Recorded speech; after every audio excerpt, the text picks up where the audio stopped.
मैंने उनसे कहा, बेटी आपको शादी मुबारक, अल्लाह आपका घर आबाद करे, अच्छी बीवी बनाए, अच्छी माँ बनाए।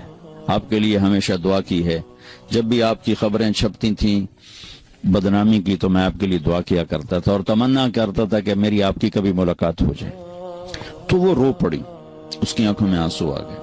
मुझे नहीं समझ में आया कि वो किस बात पे उसके आंसू निकले हैं। हम उठ के आ गए। फिर मैं चला गया जबूती से वापस आया तो फिर मेरा 2 दिन का स्टे था और यमन जाना था।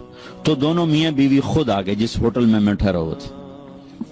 मैं सर पे पूरा दुपट्टा लिया हुआ, कहा मौलाना आपने मेरी जिंदगी बदल दी और ये दुपट्टा आप देख रहे हैं ये जिंदगी भर सर से कभी नहीं उतरेगा। मैंने कहा बेटी मैंने तो कुछ नहीं कहा, तुम्हें तुम्हारी जिंदगी कैसे बदल गई? कहा ये मेरा खामिद बैठा है, मैंने इसके साथ ये एग्रीमेंट किया था कि शादी कर रही हूँ, फिल्म नहीं छोड़ूंगी। 6 फिल्में साइन की हुई थी, अभी भी इस साल 6 फिल्में साइन की हुई। कहा मैंने इसे कहा था मैं शादी तो कर रही हूँ, फिल्में नहीं छोड़ूंगी। लेकिन मैंने कहा तो तेरा इरादा कैसे बदल गया? कहा आपने मुझे बेटी कहा, आप जैसा मेरे जैसे कोई बेटी कह सकता है? मुझे तो माँ बाप बेटी कहने को तैयार नहीं, तो आपने मुझे बेटी कहा, मुझे इज्जत दी, अब मेरा दिल पिघल गया।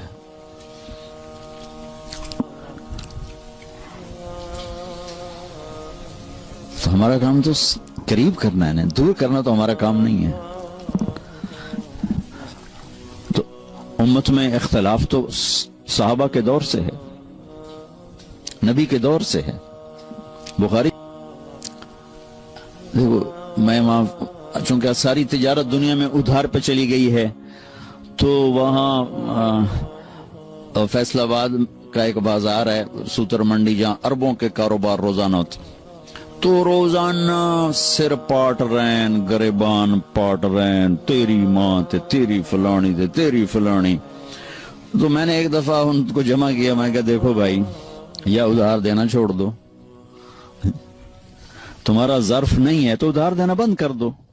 अगर उधार देना है तो फिर ये गालियां देना छोड़ दो, वरना तुम्हारा घाटा ज्यादा है। 10 करोड़ 10 अरब क्या पूरी दुनिया भी एक आदमी तुम्हारी निगल गया है तो वो पकड़ा जाएगा क़यामत के दिन। लेकिन तुमने माँ बेटी की गाली दे दी तो जुर्म तेरा भी घट कोई नहीं, क्योंकि माँ बेटी की गाली देना अल्लाह के अर्श को हिला देता है।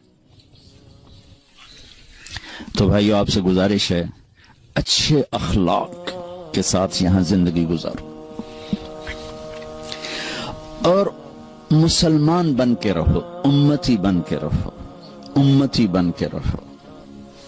फिरकावारियत का शिकार ना हो, तासुब का शिकार ना हो, नफरतों का शिकार ना बनो, मुस्लिम बन के रहो। हुवा सम्माकुमुल मुस्लिमीन मिन क़ब्ल, अल्लाह ने हमें कुरान में कहा कि मैंने तुम्हारा नाम मुसलमान रखा है। अपने आप को मुसलमान बना के रखो। पूरी दुनिया फिरा हूं, जो फिरकावारियत की आग पाकिस्तान में है कहीं नहीं देखी, और हिंदुस्तान उसके साथ मतलब एक ही टुकड़ा है।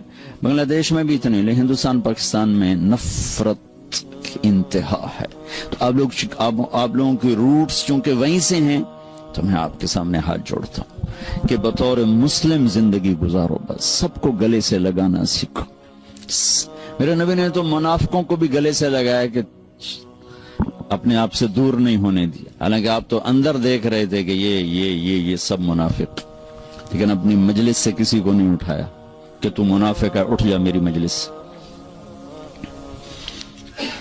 किसी को बताया नहीं सिवाय हजरत हुज़ैफा की, वो भी इसलिए बताया कि कल को कोई नुकसान होने लगे तो एक आदमी को पता हो कि भाई ये आदमी ठीक नहीं, किसी को खबर नहीं दी। एक मुनाफिक सरदार थे ज़ैद, वो आकर कहने लगे या रसूल अल्लाह ईमान यहां है कुफर यहां है, ईमान लाता हूं, मेरे लिए दुआ कर दे। तो आपने उसके यहां हाथ रखा कि अल्लाह इसकी जबान को सच्चा कर दे, दिल को साफ कर दे, इस ईमान से सीना भर दे। वो कहने लगे या रसूल अल्लाह मैं मुनाफिकों का चौधरी हूं, आपको सारे मुनाफिकों का पता बताऊं? आपको तो पहले ही पता था, लेकिन चूंकि और लोग बैठे थे, कहा नहीं बने किसी का नहीं बताना, जो आएगा हम सीने से लगाएंगे, जो नहीं आएगा उसका मामला अल्लाह पे छोड़ेंगे। तो मेरे नबी ने तो मुनाफिकों को भी सीने से लगा के रखा। अब्दुल्ला बिन उबई जैसे का जनाजा पढ़ा थी, जबकि हज़रत उमर रोक रहे हैं कि अब ये क्या कर रहे हैं, मुनाफिक है। میرا محبوب